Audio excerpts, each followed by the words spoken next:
Hi hello నేను మీ బాలు కాయితి సిరిసిల్ల. ఈరోజు మనం ముంపు గ్రామమైన చీర్లవంచ పాత చీర్లవంచలో ఉన్నాం. ఇది మిడ్మానేర్ మధ్యలో ఉంది.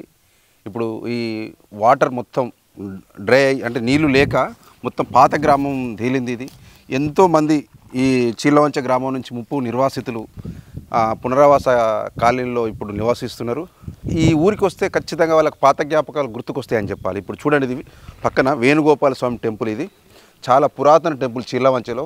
ఈ పక్కన చూస్తే ఇది చీర్లవంచ బస్టాండ్ ఏరియా. ఇది బస్టాండు, ఇది గ్రామ పంచాయతీ చీర్లవంచ.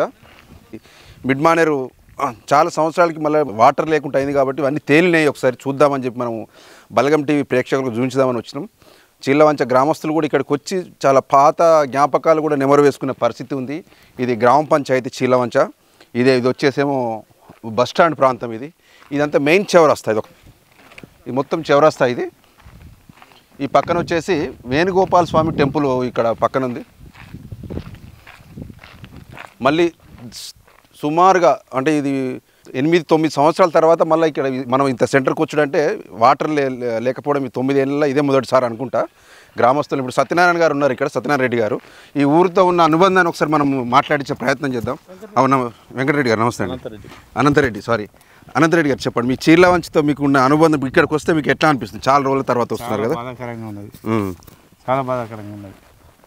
మీకంటే ఇక్కడ ఎన్ని కుటుంబాలు నివసించు? అప్పుడు దాదాపు 2500 కుటుంబాలు. 2500 కుటుంబాలు అంటే మీరు ఎన్ని రోజులకు వచ్చారు ఇప్పుడు ఇక్కడికి? వాటర్ మొన్నటిదాకా వాటర్ ఉన్నాయి. 5 సంవత్సరాల నుంచి 5 సంవత్సరాల నుంచి 5 సంవత్సరాల దాకా ఏకదాటికి నీళ్ళు ఇప్పుడైతే లేవు.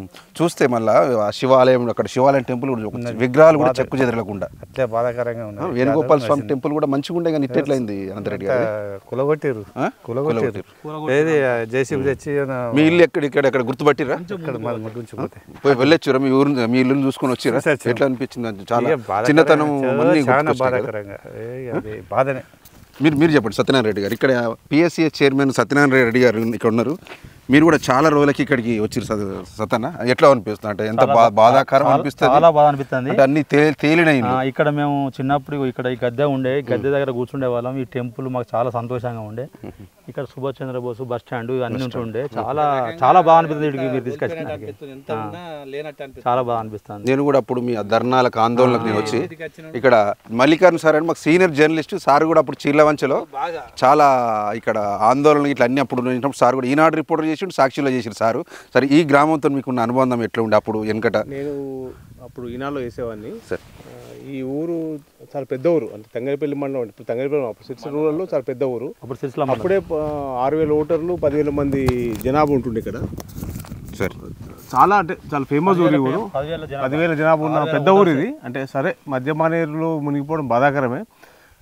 కొందరు త్యాగం చేస్తేనే కొందరికి ఫలితాలు అంతాయి. అందులో బాగానే వాళ్ళు త్యాగం చేసిరు.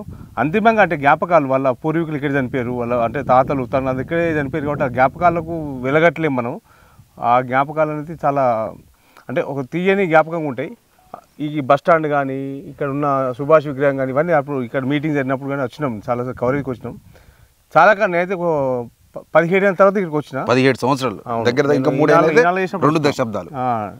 అంటే చాలా పెద్ద ఊరు ఇది. పెద్ద ఊరు అనేది అసలు మిడ్మానేర్ పరిధిలో మునిగిపోయిన పెద్ద గ్రామాలు ఇదే మొదటి ఊరు. 13 గ్రామాలు ఇదే పెద్ద ఊరు. చీర్లవంచ మొదటిసారి మునిగిపోయిన ఫస్ట్ టైం వచ్చిన. చాలా బాధాకరం ఉంది. Thank you. వాస్తవానికి ఇక్కడ చాలామంది త్యాగాల ఫలితం ఈరోజు మిడ్మానేర్. ఈ మిడ్మానేర్ వాటర్తో కొన్ని వేలాది ఎకరాలకు సాగునీరు అందించే ప్రయత్నం తెలంగాణ ప్రభుత్వం చేస్తున్నప్పటికీ కూడా కొంచెం అన్యాయం జరిగిన వాస్తవమే. ఈ ముంపు నిర్వాసితులకు ఇప్పటికైనా ప్రభుత్వాలు స్పందించి ఆ పాత ఇంతవరకు పరిహారం రాని వాళ్ళు ఉంటే ఇండ్ల పైసలు ఉన్నాయట, అవన్నీ ఇస్తే కూడా మన అనంతరెడ్డి గారు వీళ్ళ బాధలు చెప్తారు. సరే, ఇంకా ఏమేమి పెండింగ్ ఉన్నాయి చెప్పండి. మీ ముంపు గ్రామాలు 107 ఇండ్లే రావాలి, ఒక 11 పట్టాల భూములై రావాలి, వ్యవసాయ భూములై, కొన్ని ఇండ్ల జాగాలు అడుగులై రావాలి. ఇంకెంతమంది సుమారు ఎంతమంది లబ్ధిదారులు రావాల్సిన నిర్వాసితులు? 200 మంది ఉంటారు సుమారు. ఇప్పుడు కాంగ్రెస్ ప్రభుత్వం కూడా రేవంత్ రెడ్డి గారు అంటే సరే గత ప్రభుత్వంలో ఏమైందో కాలేదో కానీ వీళ్ళు మిగతా వాళ్ళని కూడా ఆదుకునే ప్రయత్నం ఖచ్చితంగా చేయాలి ఆశిస్తున్నాం. ఆశిస్తున్నారు వీళ్ళంతా. ఎందుకంటే అంత నిరుపేదలే, వ్యవసాయ భూములు పోయినాయి, ఇండ్లు పోయినాయి. అంటే 5,04,000 వీళ్ళు ఇస్తామని ఇప్పుడు వీళ్ళు కూడా అన్నారు. వీళ్ళు కాంగ్రెస్ మేనిఫెస్టో పెట్టిరా, మేనిఫెస్టోలో వీళ్ళు కూడా ముంపు నిర్వాసితులను దాంతో ఎక్కువ పడ్డాయి ఇక్కడ.